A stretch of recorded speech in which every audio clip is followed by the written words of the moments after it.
Greetings and welcome to day 31 of 40 Days of Wellbeing Concepts for Balance. And today we are entering the fourth phase of our journey, which is conscious living. So let me recap what the three phases are from my book, Balance is a Juggling Act: How to Start a Mental Revolution for a Change in Thought. First phase is awareness. It's becoming aware of what's going on in the background of your thought process and your automatic behaviors. Phase two is self observation, watching how your thoughts lead to emotions and play out in your life. Phase three, which we just finished, self encounter, learning more about how the mind and the brain interact and adjusting learning patterns for balance. And this phase that we're in now is conscious living. It's actually putting all of this into practice and incorporating the practice of conscious awareness in your daily life for overall well being. And today we are talking about the only thing standing between you and your goals is the story that you tell yourself, right? Because we've often heard the old adage, that's my story and I'm sticking to it. Well, we've stuck with our stories. And how's that working out for us? How's it working out for you individually and for humanity? And has it gotten you the outcome that you desire? Think about it this way: the junk stories that we feed our mind and our energetic being are just as harmful as the junk foods that we would feed our physical body. And it's just really so easy to get caught up in this whirlwind of a production that we call our lives. But one thing is for certain: if we keep thinking and doing the same things, we're going to keep getting the same results in our lives. And if we want to do something different, the first step is to change the story that you're telling yourself to one that empowers you. But what is a story anyway? The definition of a story is something that is a connected account or narration, whether it's oral or written, of events of the past. It's history. So, stories are either completely fictional and they're told to entertain, they are an account that is either true or somebody's perspective, fictitious perspective, maybe. That's where we get history, his story, or it's a complete lie, as in they told a story. It wasn't true. Just a polite way of saying that someone lied.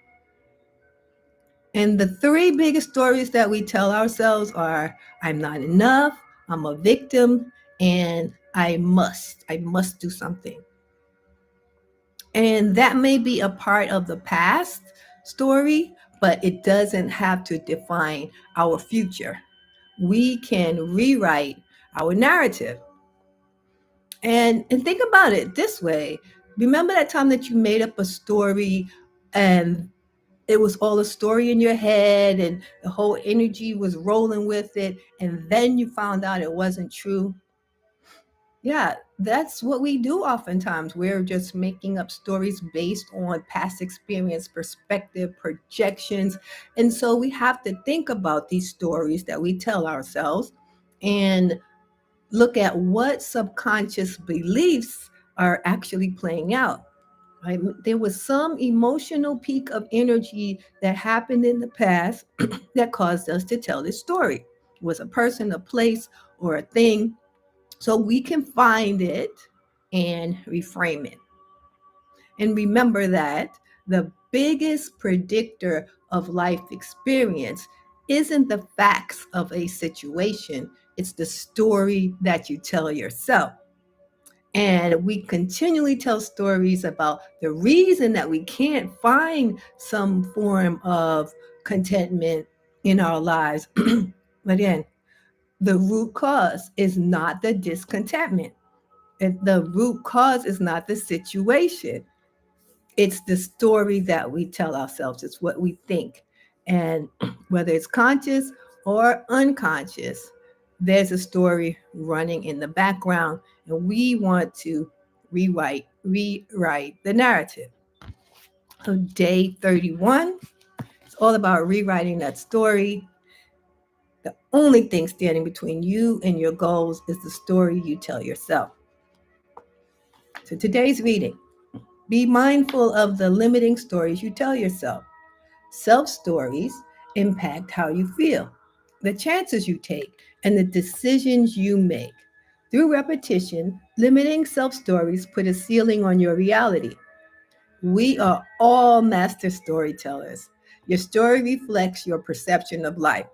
Through perception, you see people and events through the lenses of fear, desire, and programming rather than how they really are. An example of a limiting story is, I'm never going to ace this assignment. It's just too hard. When you face a limiting story like this, ask yourself, what is my level of investment in this story? Is it true today? How could it be told to yield a better outcome? And what is the more purposeful version of my story? A limiting story loses more power every time you question it. Shifting the story until it becomes an uplifting one leads to a more conducive life experience. Transformed to yield a better outcome, the above limiting story could sound like this. I don't know if I can ace this test, but I can seek help to give it my best shot. If you wish to continually grow, pursue your dreams, accomplish goals, and feel complete, the uplifting stories you tell yourself and others must outnumber the limiting one. I'll say that again. The uplifting stories you tell yourself and others must outnumber the limiting ones.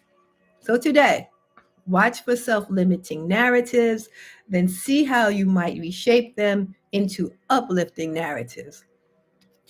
So now we're going to take some time to journal about today's well-being concept. The only thing standing between you and your goals is the story you tell yourself. Grab your pen, grab your book or your journal, and let's take a minute or two to jot down some thoughts, perspectives, expand our mind. We'll add some music to this.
Welcome forward. If you're still journaling, please continue to do so. I'd like to close out by saying that it's really the small shifts in our perspective that cause a ripple effect of possibilities that we get to experience in our world that transcend to the world as a whole. So I look forward to seeing you tomorrow for day 31. And thank you for being here today.